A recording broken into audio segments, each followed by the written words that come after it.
Sunday morning, your breakfast should be mostly digested. Your coffee should be mostly done. And here we are at 11 a.m. on the Sunday morning Joe and Joe Weather Show on a beautiful day in the Northeast, on a, well, let's call it an unsettled day in the Southeast, a rocky day in the western Great Lakes and parts of the Northern Plains. It's good old summertime. We'll have that, the long range, and the rather controversial, let's call it, it really isn't, the controversial tropical weather outlook. And that's all coming up momentarily.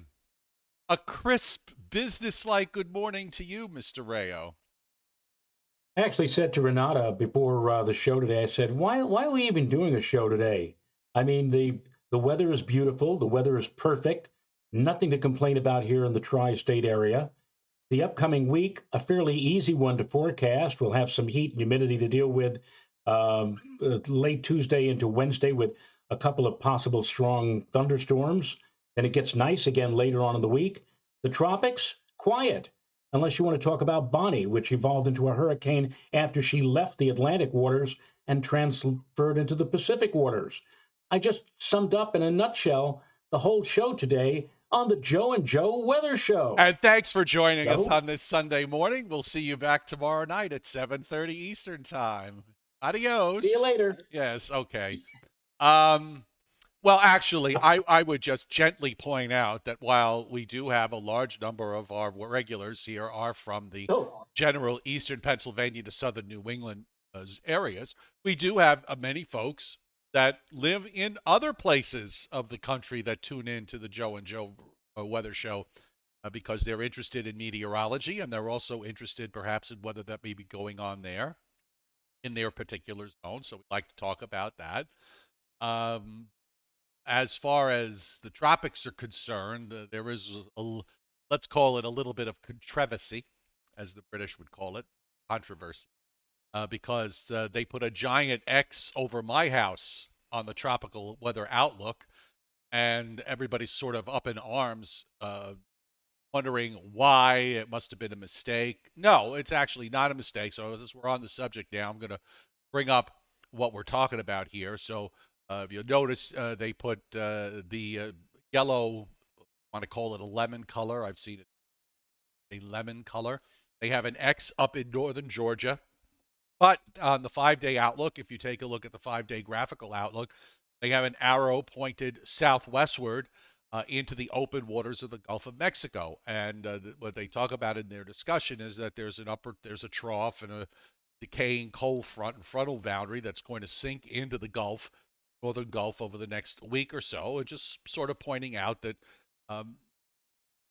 the probability of this developing beyond anything than other than it is on the low side, only 20% in the next 5 days. But we have seen instances, Joe, and I think if we go back in the last couple of years, I could think of 2 instances where we had systems X'd out in the interior of the mid-Atlantic states that have developed once they moved offshore. I can remember a couple of times they putting X's up near Nova Scotia and Newfoundland with areas pointing southwestward. So it's not unusual to see this. So there is a reason why they have it, why the Hurricane Center did.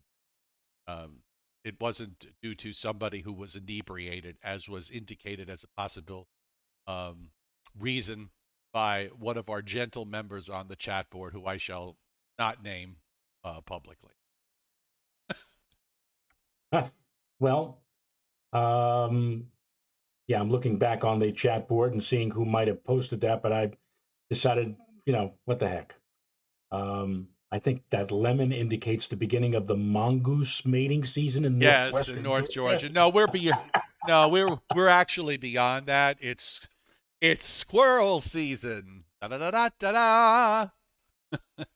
Fire. I think I was like 6 or 7 years old when I first heard the word or the term the word mongoose, and I didn't know what it was. It was during a Honeymooners episode where Ralph was explaining to Alice that he and his mother-in-law get together like a boa constrictor and a mongoose. Well, the And I said, mongoose is a very, the mongoose is a tough little cookie. yeah, Make no mistake, it's an effective predator, and it does it does get into it sometimes with some snakes, and they go at it. So snakes don't like mongooses, or is it Right. or if it's Mongoose. or mong Mongoose. or mongai, Mongai. the mongai.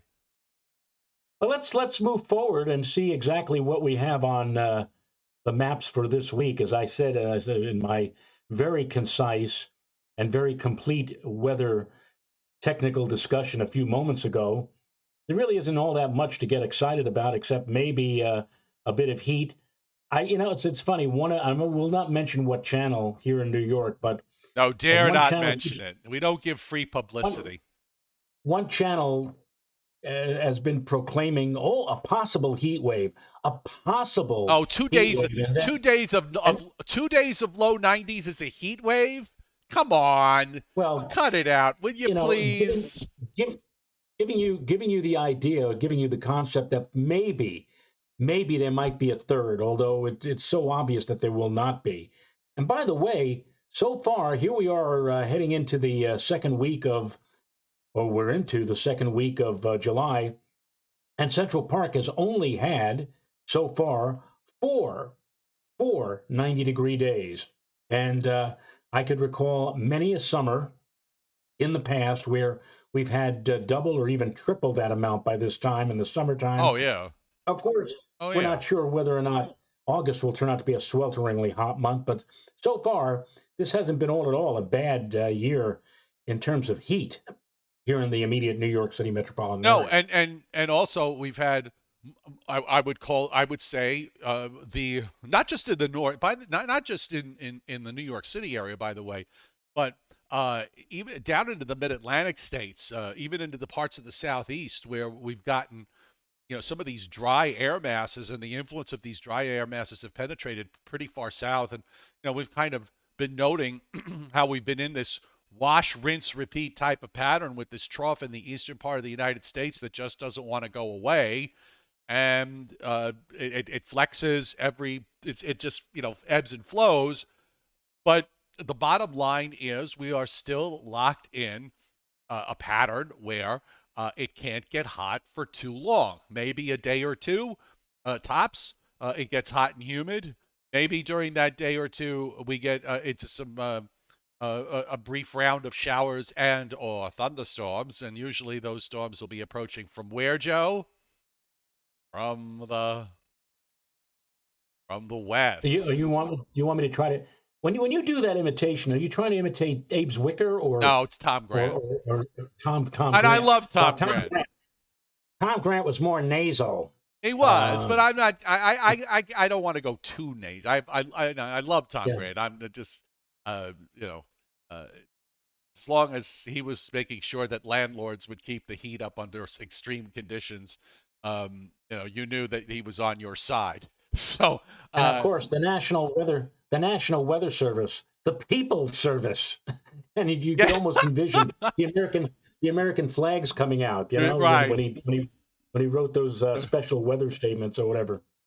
But Oh, good Lord. But no, seriously, I mean, from the standpoint of the weather pattern, I mean, we've been pretty much at this for the most of the month of June, and now for the first part of July. I will tell you this: if we're still in this in August, especially in the latter part of August, uh, it's going to be interesting to see just how cool some of these air masses will be when they start coming down out of Canada, because I can envision a scenario where we're dealing with um, temperatures that are going to, maybe start challenging record lows in the second half of, obviously, if this pattern were to hold, and if you get the idea that when you get into August, troughs start to strengthen a little bit.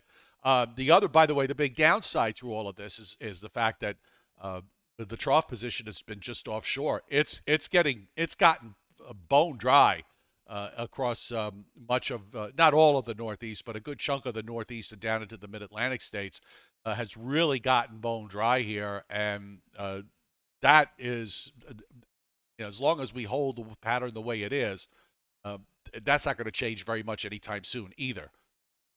well, there are parts of the Northeast. I think parts of Massachusetts. I think New Hampshire, where if you look at the drought map, you can actually see that they're indicating that they are now in full drought mode. Not yet here in the tri-state area or much of New York State, but you go a little ways north and east of here, and it's been a while since they've had substantial or significant rainfall. And this is not to compare to what's going on out west, but you're right. We have been in a spell of dry weather now for a while. We'll see.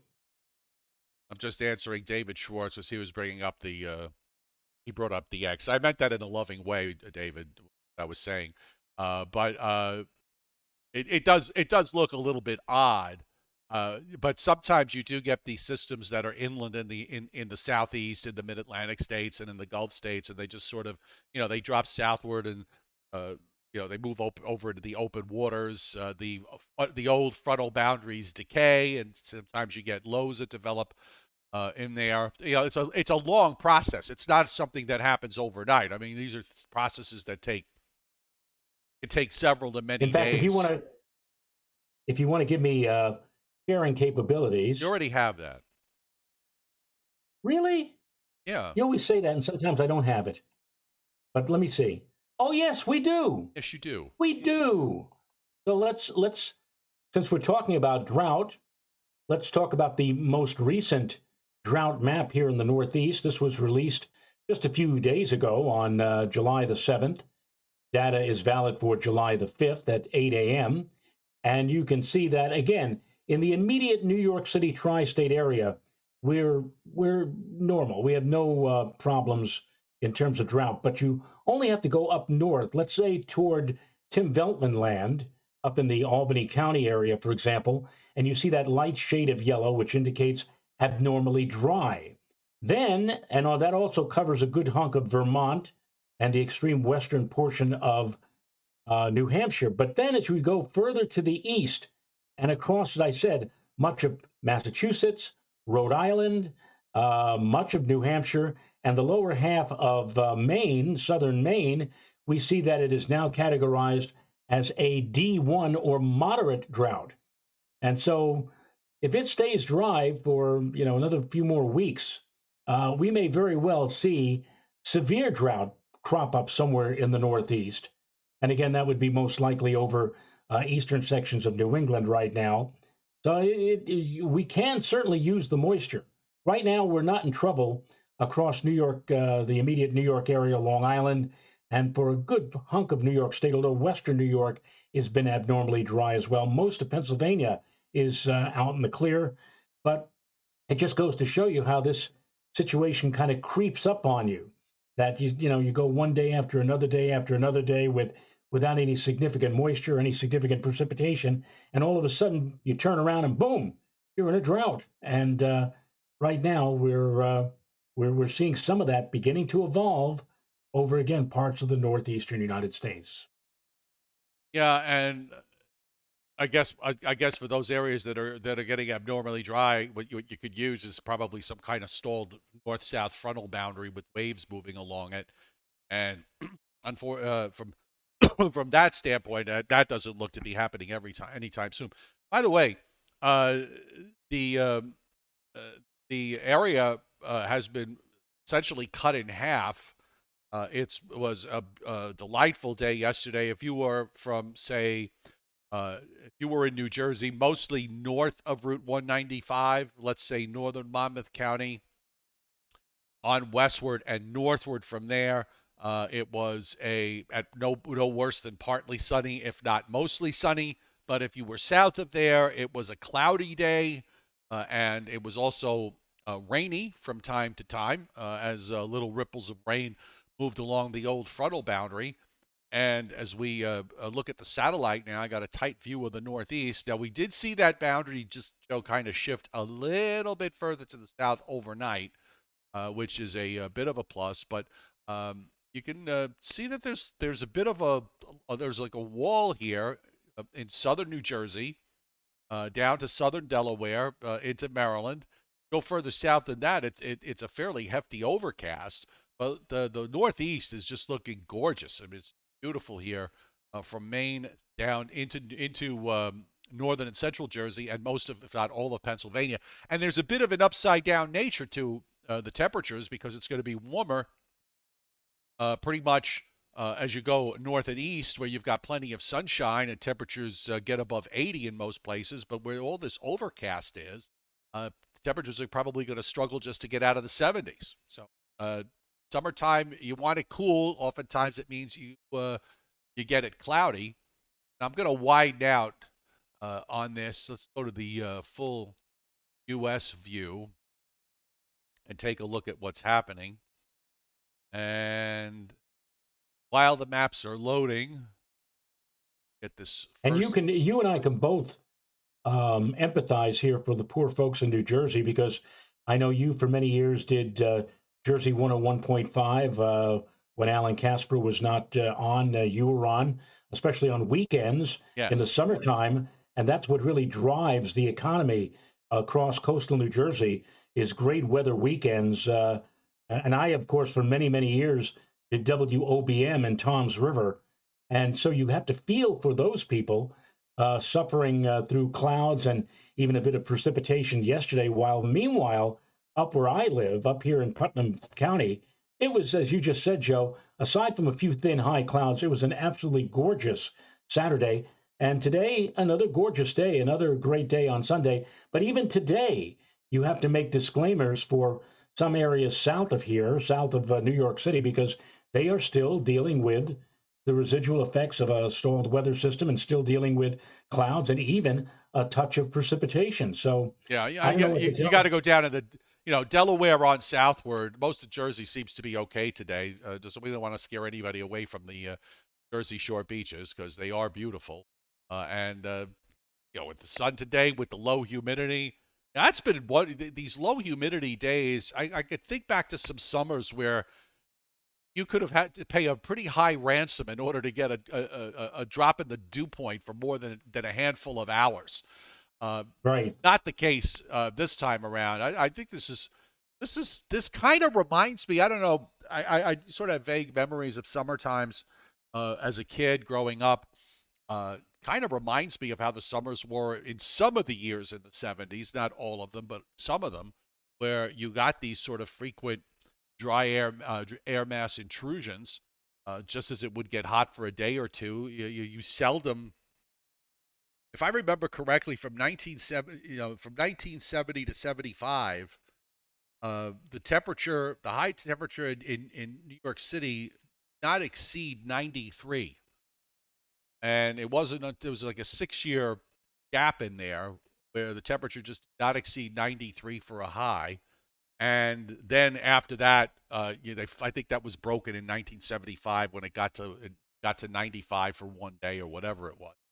But kind of interesting too was the fact that you look at the if you not that we know that there's any correlation, but it is kind of interesting that you had a um, you had these summers where you couldn't get temperatures above the low 90s during that 6 year stretch too was a really big snow drought um, year for most of the coastal areas in years 70 through at least 1975, where you didn't get much snow in the wintertime.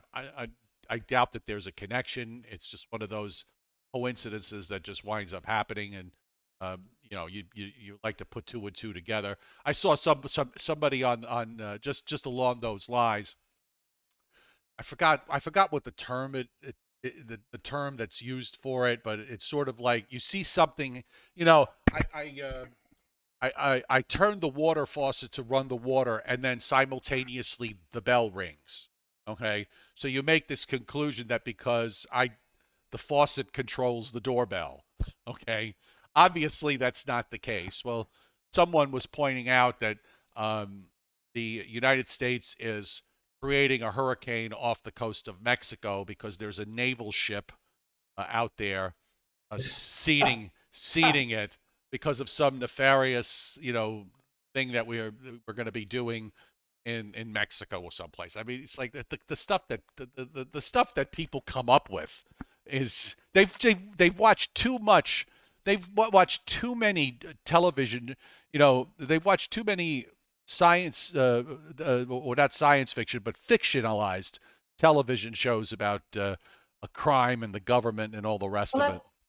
It's That sounds just like the novel, the book that was written by a gentleman by the name of George Stone. No, not the same George Stone who at one time back in the early '70s pitched for the Mets, but George Stone who wrote a book entitled Blizzard, and the book was about how a secret government uh, uh, experiment of putting some kind of a gigantic um, uh, underwater thermonuclear heat thing. pump or whatever to warm the waters off of the mid Atlantic coast. And they would turn this on and off routinely to test to see every time there was some kind of a minor storm moving off the mid Atlantic coast, they would turn on the machine to try to see if they can enhance the storm. And they did on a few occasions. But the book is based upon the fact that one of these minor storms was moving off the mid-Atlantic coast. They turned the machine on, but they could not turn it off. And so the storm grew into this monstrous storm, this monstrous nor'easter along the eastern seaboard, which developed to such a degree that it was producing snow falling at the rate of something like, 6 to 8 inches per hour across the northeast corridor. And there was no way that they could stop it. Then they had to send some sort of a submarine or something to try to go down deep into the water and have somebody, a diver, like physically disable it. And by the time they finally did, the president of the United States said, did we do it in time, or is this storm permanently stuck along the coast? And the book ends, or the story ends, with the White House, the ceiling of the White House collapsing, Oh or the God. roof of the White House collapsing under 85 feet of snow. By the way, the snow weenies watching this program, for what you just described, have absolutely no problem with this, with what you just laid out.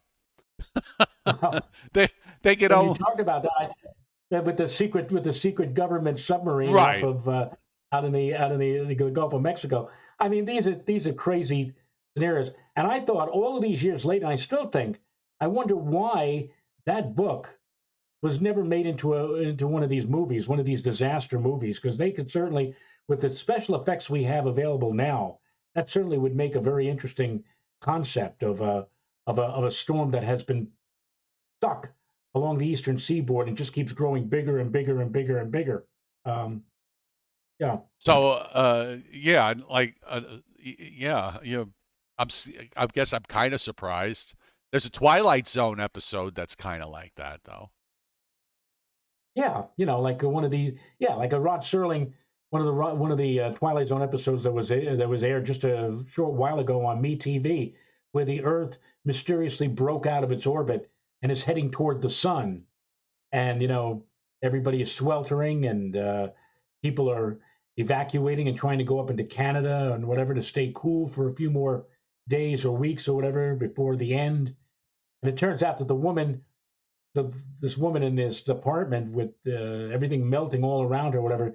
He wakes up, she's in bed, and she had a high fever. The fever broke, and she's Right. so happy that, oh, it's cool. And you see outside of her window, it's snowing, and Right. it ended with the doctor asking the landlady. He said, "Well, I'm going to Mexico because it's warm down there." Well, it is ever since the Earth started moving away from the sun. Too funny. On the radar, we've got some showers and a few heavier downpours in southern Virginia and also in western North Carolina, western South Carolina, and in a small portion of northeast Georgia. Away from me, though, I'm to the northwest of that We were shower getting area. rocked See. pretty good. Oh, Uh, I got clobber. I got finally. It's been very dry here for the last 5 weeks. I finally got Friday night a real whopper of a thunderstorm with heavy rain. I mean, it poured for a few hours, and along with those the heavy rains, Joe. You know what else we had? Strong gusty winds. hey, wins. Yes. So. But no, we had a really much need. A lot of the rivers here and the lakes, which their levels are controlled by the dam from the Tennessee Valley Authority, so they manage the flow of the waters in the rivers in order to manage the amount of electricity. The levels are down about over 2 feet from where they should be for this time of year. So they're kind of having a tough time managing that. And last night we had some showers and thunderstorms that moved on through that weren't quite like the ones Friday night, but they added enough water so that I don't have to really do anything with regards to my outdoor plants that are on my deck. They are doing quite well. We have what looks like a derecho up in northwestern Minnesota. Take a look at that on the radar, Joe. You could there's a nice bowing line there. Very impressive. That's just moving along. It looks like a complex. And there are some severe thunderstorm warnings that were issued. They have come and they have gone. I'll give it a refresh in case got some new ones. But yep, there are a bunch of severe thunderstorm warnings out. There's one, two, three, four, five, six, no, five. Five severe thunderstorm warnings up for north central Minnesota, but that's an impressive looking area. And I got to tell you, Joe, my wife is always thinking about you on her iPad. I Yes. don't know why she has something where if there's a severe thunderstorm in your vicinity, it pops up on her iPad. It says, "Warning: severe thunderstorm near Blairsville, Georgia, in Yeah. 10 minutes." And she immediately looks at the radar and says, "Oh dear, poor Joe. Joe is really getting rocked right now." And and I say, it's nice to know that you're thinking about, Joe You know, bless her heart. I mean, his the relatives. um, the thing is, I've had a number of instances where the county is under a warning, and I've gotten, it's a not a small county from the standpoint of square miles, but because of the mountains here, you get some weird things happen where you could easily drive, on a road and you could drive in and out of the same thunderstorm several times because of the effects of the mountains, where they, depending on what direction they're coming from, they either hold together or fall apart. So I'm sort of still trying to learn that. We also have, by the way, some showers and thunderstorms offshore of southeast Louisiana and the Gulf of Mexico, and bands across the Florida Panhandle into northwestern Florida. Some scattered storm showers as you go further to the south. The west is fairly quiet, and we've seen the monsoon get in action in the south parts of the southwest, but at least so far through this morning, not happening. Now the Storm Prediction Center. We'll come back to Tuesday in a moment. But the Storm Prediction Center today has a marginal risk in parts of coastal South Carolina, a marginal risk from southeast Texas to southern Mississippi, and everybody in between. A large area of marginal risk in the northern plains, and an area of slight risk in the Dakotas and across Minnesota, where we have a severe thunderstorm watch. Actually, two severe thunderstorm watches are up across the northern part of Minnesota. Small area of southwest, slight risk in northeastern Montana. Now for tomorrow, I'm still the folks in Montana, by the way, have got to be happy. They've been dealing with severe weather risk for the better part of a week, and finally they're out of it. Tomorrow we've got slight risk in Illinois and northeastern Missouri in a bigger area of marginal risk.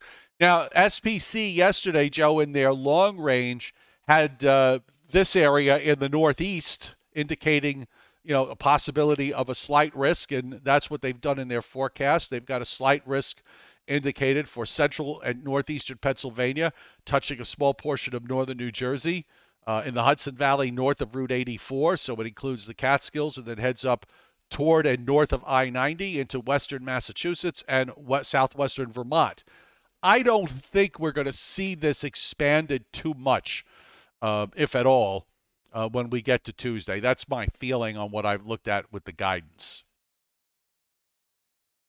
Well, when you were talking about extreme heat and how roads buckle, it brought up to mind something that happened, and you probably have been over this bridge more than a few times, Joe. I just want to show you a video, a view of this. This is from YouTube. I can just bring this up. I'm going to make it full screen here. You recognize this? This is the Hutchinson River Hutchinson River, drawbridge. yeah, right. And 2 years ago, this bridge, as it tends to do a lot, opened. for traffic. The clearance above the water is only about 15 feet. So a lot of times this bridge goes up and down or is drawn, so to speak. That's where we get the term drawbridge from. It's like when you draw your curtains, the two spans here, this one and that one. Actually, there are four of them. These two and these two. It's called a bascule bridge, and they all can go up and down separately. Anyway, a couple of years ago, I think the temperature was close to 100 degrees, and probably on the draw span itself, in the full sunlight, it was more than that, probably more like 140 or something like that. Anyway, the bridge went up for a boat. When it came down, guess what? The all the spans couldn't lock together. The heat was so intense that the steel or whatever for these bridges expanded to the point where they couldn't close the bridge properly. So they had to close the bridge. Can you imagine? Because you know how important this drawbridge is Oh God. for people who are going across the. So they had to close the bridge to traffic. They had to get fire trucks over to the bridge in order to get on the bridge and pour water on the bridge so that they could try to cool the span off to allow them to. It's, I said to myself, oh my God, holy mackerel. I mean, could you try to get over this bridge? And there you see the fire truck, the firemen there with their hoses trying to cool off the bridge. I said to myself, it looks safe. I mean, I'm sure cars could go over it, but I guess there's some sort of a safety procedure where no, the bridge has to be firmly locked into place before you allow traffic to go over it. But unbelievable. That shows you one of the artifacts of when it gets too hot here in New York. That these things could sometimes happen. That not just the roadways buckle, but sometimes the whole bridge will. How Be many upset. times did I get trapped on the other side of that? Yes, I'm Waiting glad I and was. waiting and waiting for that, that the armada to move down the Hutchinson River to get through and bring the bridge Exactly. down. Oh God, what a it it brings back horrors of too many of sitting in traffic, and I want to avoid that, revisiting My that. Renata once went to visit her girlfriend out in Long Island near Selden, Perryville. Not too far from Not where too far you from me. Yep. live, the old stomping grounds. And she leaves, and she's going to be back in the evening or whatever. And about 45 or 50 minutes later, the phone rings. I pick it up, and it's Renata. And I'm saying, "What happened?" He said, "Well, I can't move." I said, "What do you mean you can't move?" He said, "Well, the roadway just went vertical in front of me." I didn't understand exactly what she was saying, and then I realized, oh, there it is. She's stuck on the Hudson River Bridge. Drawbridge went up. So Oh, anyway, all right. I Uh, digress. You do. So let's check out rainfall for the next 7 days across the U.S., which is actually the southeast, particularly in eastern North Carolina, and into South Carolina, Georgia, points south and east do pretty well with rain, up to several inches or more for coastal North and South Carolina and Georgia, and also along the Gulf Coast, 3 to 5 inches plus. So that sort of reflects that upper trough and old frontal boundary that's just going to descend southward and then find its way into the northern Gulf of Mexico. Much of the country is kind of in summer mode. You can see even the rainfall in the Northeast. We're talking about less than a quarter of an inch, and in some cases less than a tenth of an inch over the next 7 days. So even if we do get these showers and storms on Tuesday, they probably aren't going to amount to much. In the Southwest, the monsoon will pick up during the afternoon and evening. So you've got some amounts ranging from as little as a couple of hundredths to as much as an inch and a half in some places, which is good, but as we know, not enough. Now, here's the overnight GFS as we take a look at the pattern going forward, and just sort of the areas to pay attention to really. The thing I think to pay most attention to is the upper high, because that's been just sort of we always look at the troughs and how deep the storms are, but I think we need to really kind of focus on this upper high that on Wednesday will be sitting in the southwest. And of course, you've got this next trough that's dropping into the eastern part of the United States, and our lovely flow from Canada continuing to feed in dry air as the fronts and troughs go by. But watch that upper high because that actually builds quite significantly into the plains come a week from now. There is a 594 high, and I noticed, by the way, over some of the guidance over the last uh, 4 or 5 days, there were a couple of runs that were trying to take this into a 600 type high, and actually arguing, perhaps laying forth an argument that the eastern periphery of that high would move into the eastern part of the United States. As I've noted before, when it's very hard to go against the primary trend based on one or two runs, and the models have since kind of backed off on that idea. But that upper high just continues to stay west of the Mississippi, which keeps allowing troughs to drop into the eastern part of the United States. And here's the model's pretty consistent here, Joe. It's one after another after another. Now, I would just say that at some point you have to look at the possibility that if these troughs wind up getting a little bit further to the west, that maybe we could get into a wetter pattern at some point. I don't see it happening in the next 10 days, but maybe longer term as we get into August, if the upper high starts to shift more to the west, that might allow the trough that's along and off the east coast to also shift further to the west.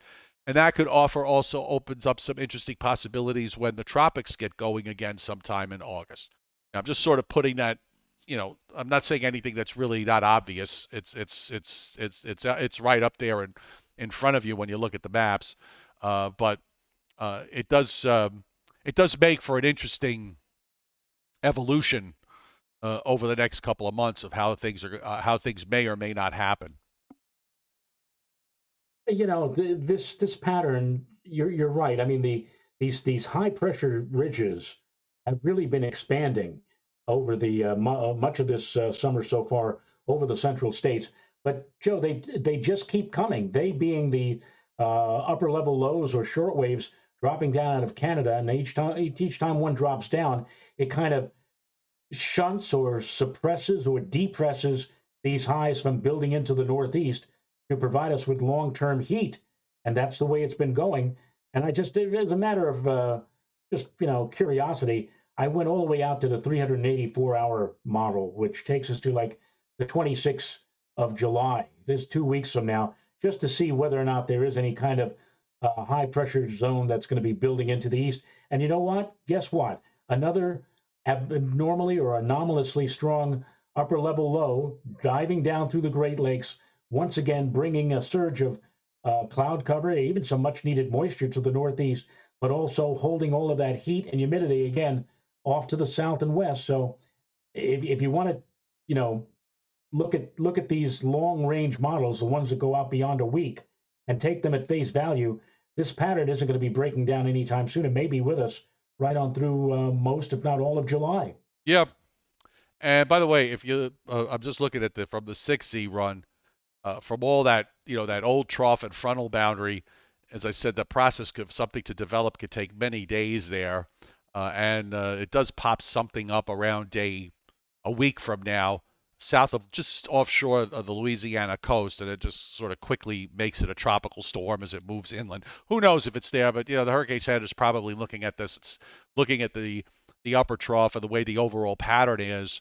That if something's going to happen, you could certainly see it happening by some system that's on land, kind of migrating its way southward. Meanwhile, as far as today and tomorrow too, I think we're going to hold on to the dew points on Monday, even though the temperatures will probably come up a few degrees as the winds go more west, southwest, and southwest. Tuesday, definitely the hot, humid day here.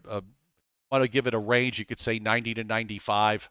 And then, of course, do we or don't we get thunderstorms Tuesday night? I think it's going to be one of these situations, Joe, where the daytime heating peaks in a very unstable atmosphere will probably cause severe weather the way SPC has it, which is mostly well inland. And then by the time things swing to the coast, these storms will be in their weakening part of the cycle. And it looks like it's like an upper trough and then a cold front with a little secondary front on Wednesday. Maybe there's a shower or storm with that. I don't know. I don't even know if it was worth mentioning it. But Thursday and Friday, overall, it's kind of back to lower humidity and decent weather. And then back we go again next weekend with another front coming sometime Sunday night or early Monday, and on yada yada yada, and on it goes. It's frustrating from when you're looking at all of this. Not that you follow the weather. We're not creating it, but when you're in one of these zones where everything is pretty much the same, uh, you start looking around saying, okay, what could make this different? Well, if you look at the Pacific North America Index, you'll notice since the beginning of July, we've been in this sort of zigzag pattern here where the P&A goes up and then it comes down, it goes Before up, it comes down, it goes before up and down. before you continue, Joe, before you continue, if you're showing a map or because we're still stuck here Yeah, no, the on the map's up. southeast United. The map's up. Oh, okay, Okay. all right. I'm Um, just running behind you here, yeah. Uh, as I always do. yes. So, yeah, when you look at the zigzag nature of the Pacific North America Index, so every time it goes up, the ridge, we watched on the loop there earlier where the upper high migrates westward, then it migrates eastward, migrates westward. So every time the P&A goes up, the upper ridge migrates westward. Every time it goes down, it migrates eastward.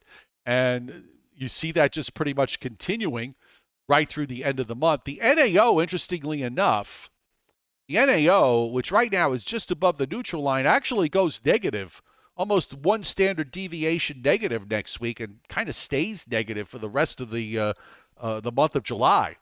So that to me says that with the way the P&A is, you're going to have a continuation of these fronts coming every 3 days or so, and the hot weather for a day or two, dry weather for a day or two, and that's all I can tell you, folks. There really isn't much Um, more. There really isn't too much more to say about it. Indeed, indeed. Well, we'll just have to play it out. It looks like we're going to be, well, at least for you and I, it'll be an easy week coming up for the most part. I don't see anything major to, pull our hair out on. May I just comment for a second? How does it look, dear? Dear? Oh, she must have gone out. I thought she was coming in. We're still trying to we're still trying to fill our pool, our new Oh, above ground pool. 18 feet in diameter, 48 inches high, 6,600 gallons, and we started filling it back on Friday at 1:15 in the afternoon. Now, we have not been running the water into the pool continuously. Almost done. It's almost done? It's almost done. Hey, Joe, come on over. We'll have how long the before? semi, How long the will it semi. take for it to be warm enough for human beings to go in it? I don't know. I cannot tell you. But it's there, and the semi obnoxiously large swimming pool will be completed, probably at least filled, in the next hour or two. It looks like Now, so. is this the kind of pool that you have to take down in the fall? Yes, Okay. yes. You know what? Give me about 2 weeks' notice. I can mark it on my calendar. Joe will be in a bad mood on these days. Maybe give me a window there. Brandon Doherty's in a good mood. He hit super chat with the whatever that is, the alligator giving us a cup of coffee. Thank you, Brandon. And Leon Probitsky hitting super chat also on this Sunday. Most appreciated. Uh, Most appreciated. Thank you so much to both of you. Trying to think if there was anything, nothing, Oh, Well, there's I've been binge watching. I am now on Perry Mason.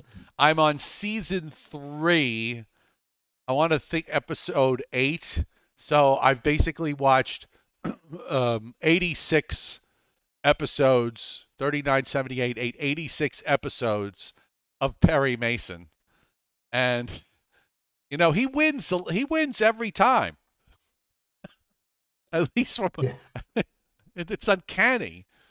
Although I have to This tell you, is this. if I were Hamilton, there were two things that struck me, Joe. There were two episodes.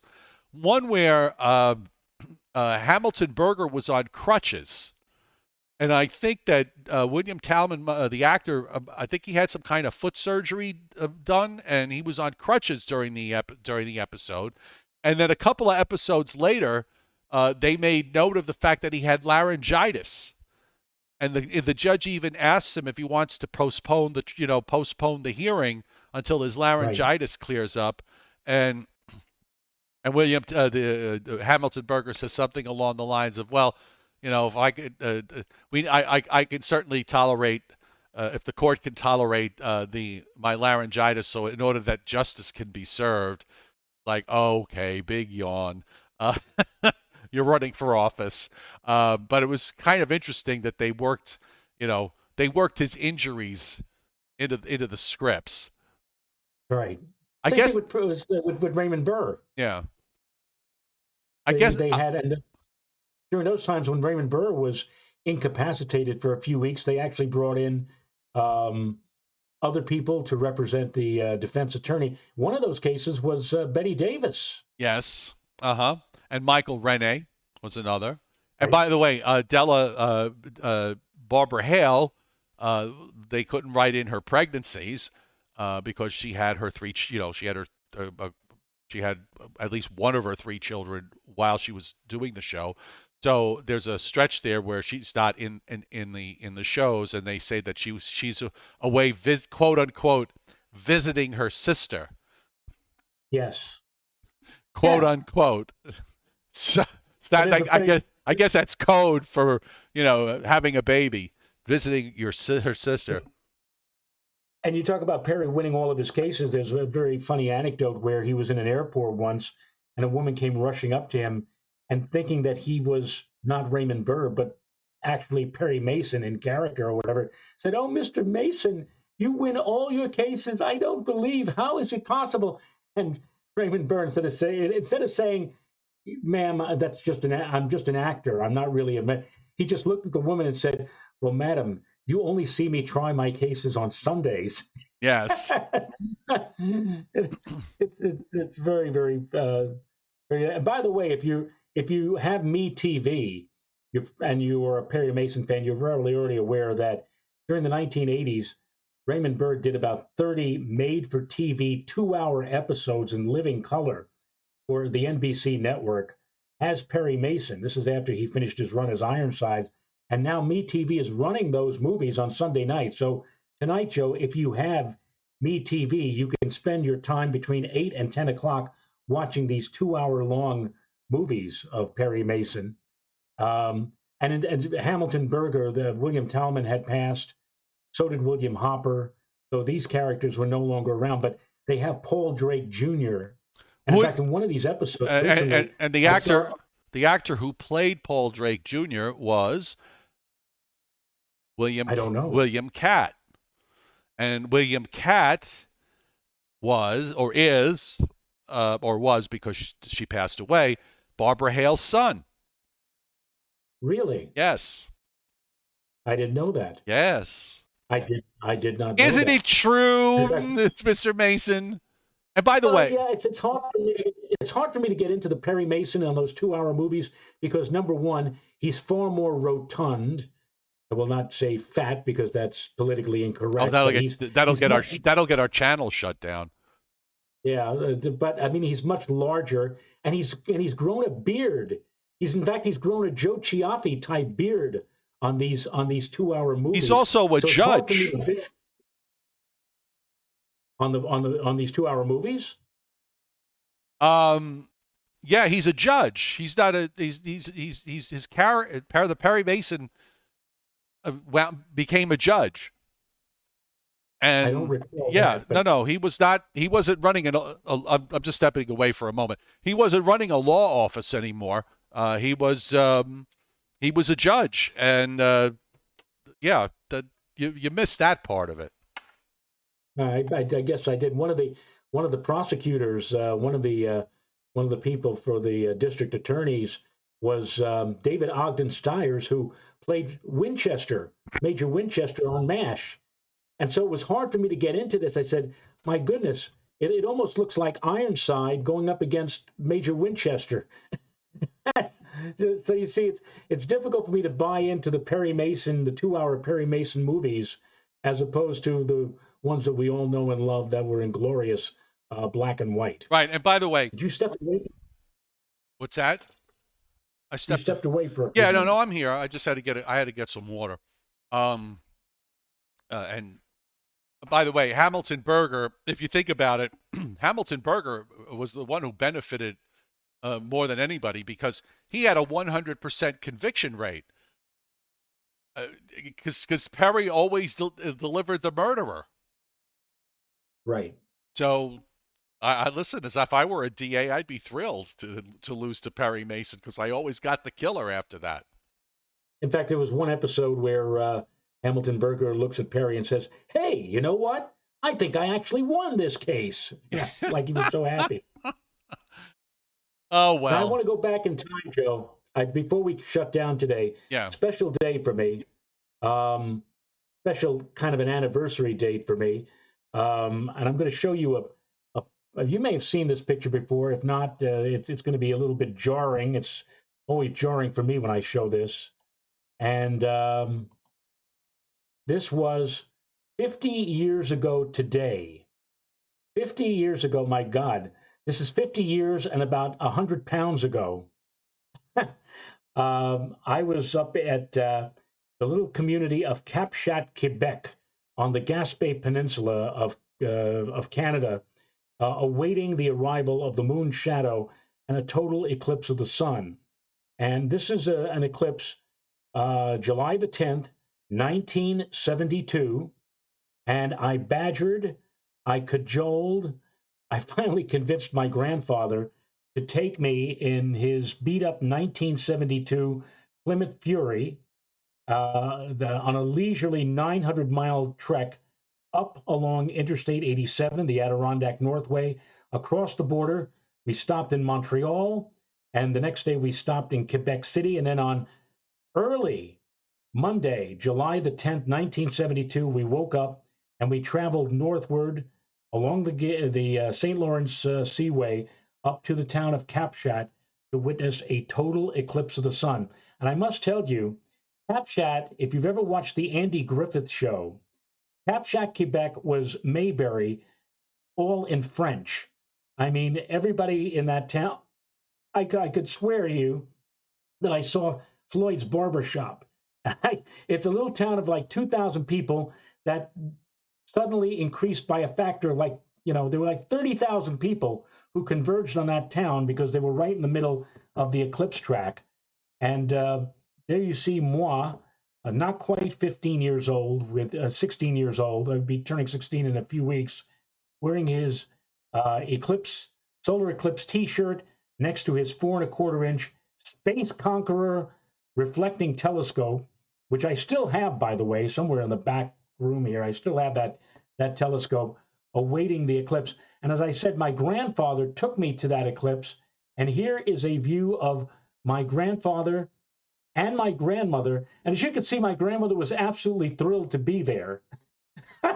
I mean, when we were heading north, she kept saying, like, every other mile Are we to there my yet? grandfather and to me. Well, she was saying she couldn't believe this. She said, "Why are we traveling all this way to see it get dark for 2.5 minutes? Why? And who possibly, aside from your grandson, would possibly want to go and see this? I mean, what use is it?" And when we arrived at Capshat and she saw all of these cars, you could see on the field there, people pulled off the road to set up their equipment. She was looking around. She's saying, "Mario, I don't believe this. What are all these people here?" In fact, I can draw a metaphor here or an analogy. If you saw the movie Pride of the Yankees with Gary Cooper and playing the role of Lou Gehrig, and he's trying to tell his mother, his German mother, "Why don't you come out to Yankee Stadium and see me play?" And she was under the impression that who would want to pay money to see people running around in these weird costumes to run after a ball. And when she went to Yankee Stadium and it's filled to the gills with people, she looked at her husband and said, "I don't believe it. So many things, so many people here with nothing to do. I just don't believe all this. And that was the way my grandmother was. She couldn't believe that all of these people had converged on this one tiny town in northern Quebec, Canada, to see the sun go out for 2.5 minutes. But anyway, that was my first total eclipse. It charged me up. It got me interested more into astronomy, into science, and that really is one of the places where it all began for me. By the way, And I'm I still sorry. remember that. What year was this? 1972, 50 years ago today. No, 50 I'm years. asking this because Craig Carlberg mentioned this and uh, was wondering. So I just pulled up the history of the song "You're So Vain," and I don't know if you know this, Joe, but Right. yeah, there's a line there in the third verse where she says, "You flew your Learjet to Nova Scotia to see the total eclipse of the sun." The song, Absolutely. right? And The song was actually written in 1971, okay, and released in November of 1972. So I don't know if it's a reference to well, if it there were was two total written. eclipses of the sun that occurred over Nova Scotia. One in March of 1970, and this eclipse in July of 1972 also went across Nova Scotia. And in fact, one of our folks here on our troop on the chat board, Dennis Cassia. I don't know if Dennis is on today, but Dennis actually saw that eclipse. I'm not sure if he saw it from New Brunswick or Nova Scotia or Quebec, but I know that he was in a different spot and he actually saw the eclipse with his sister Judy way back when. He too had a very, very strong building interest in astronomy all those years ago as well. So, but that was on this day 50 years ago, and brings back some happy memories of my grandparents. My sister was there with me, and she remembers that, and so was my mom, who, by the way, is still with us, and God keeping bless our her. fingers crossed. She'll be turning the big 90 in October, Joe, and but who would have thought? Say yourself, where would you be 50 years from now? And here we are, 50 years from now. You're in Georgia. I'm up here in Putnam County, and we're chatting with dozens of people about another facet of our lives that we enjoy so much, which is weather and everything else under Yep, the sun. exactly. All right. Speaking of enjoyment, I am going to enjoy my lunch, which was cooking in my air fryer. So it's all done and ready. I made chicken breast in my air fryer, and it's nice and juicy. So I am ready to attack that. So everybody, enjoy the rest of your day. Thank you for taking the time out to watch the Joe and Joe Weather Show. We will be And I'm back. going to have to, maybe Joe, beginning on Friday. Well, no, we're not on Friday. Maybe next Sunday, you can a hybrid type show. We can do weather and science and whatever else we want to talk about. But maybe you could also do a cooking show or a webinar on cooking because beginning Friday and running through the following Tuesday, Renata and my daughter are going to be flying down to Florida, and Oh, that's right. they're going to be at Disney World. So I'm going to have to fend for myself over the 4 days. And as I've mentioned here before, I barely know how to boil water. Oh, God. So it's going to be interesting to see if you want to help me out here, and because I have an air fryer too upstairs, and I even mentioned to Renata, I said, well, maybe I'll make a turkey, something. God. Why don't you start a little? I just Why don't you start with just something just a little bit smaller, just a smidge small, just a little smaller. Let me show you. So these are my air fried chicken breasts that I made. I will lift one up to the camera. Okay. Where's Carol Merrill? I should get her out here. But I don't know. Oh, look at that. But this is my air fried chicken breast, and all I did was I dipped them in egg, and then dipped them in breadcrumbs, and then I dipped them back in the egg and dipped them in breadcrumbs again, and I put them in the air fryer for 20 minutes, and they come out perfectly. A little salt, any kind of other seasonings that you want to add to it, and that's it. Now I will we'll see about how things. I'm having surgery Friday to get the screw out of my foot. So, because everything went perfect with the doctor, he said it's all healed. I could walk on it now, except he doesn't want me risking taking the screw breaking. So I'm staying in the boot for another 5 days, and then Friday I go in to have um, the screw taken out, and that's it. Well, So we'll maybe on see. We'll Friday see. after We'll I. see. We'll see how I feel on Sunday about whether I could do Oh, something cooking wise. But I'll help you so you don't starve to death. I'll see after I drop them off at the airport on Friday. I think I'll go over to the local supermarket wherever Renata goes to get the our food. I guess I'm not sure. Maybe Grand Union, or maybe it's Bohack, Oh or God, are they even A&P. around? They're not You know, even one around of those things. anymore. You're kidding. It's a No more Grand grand Union union of all good things. Grand union. or A&P or Bohack Yeah, or no. AMP is gone. Bohack is gone. Grand Union is gone. Sloan's. I think they're gone Remember too. Sloan's? Remember Uh, Sloan's? Oh my God, where does she get the food if they're all shut down? um, Ah, but there are all sorts of other chains now that are there too. So it looks like, well, it looks like, Joe, I'm going to have to be dependent upon the clown and the colonel to supplement my food needs for a few days late next week. uh, on that note, folks, we'll see you next. We'll see you tomorrow night at 7:30 Eastern time. Bye, everybody. Goodbye.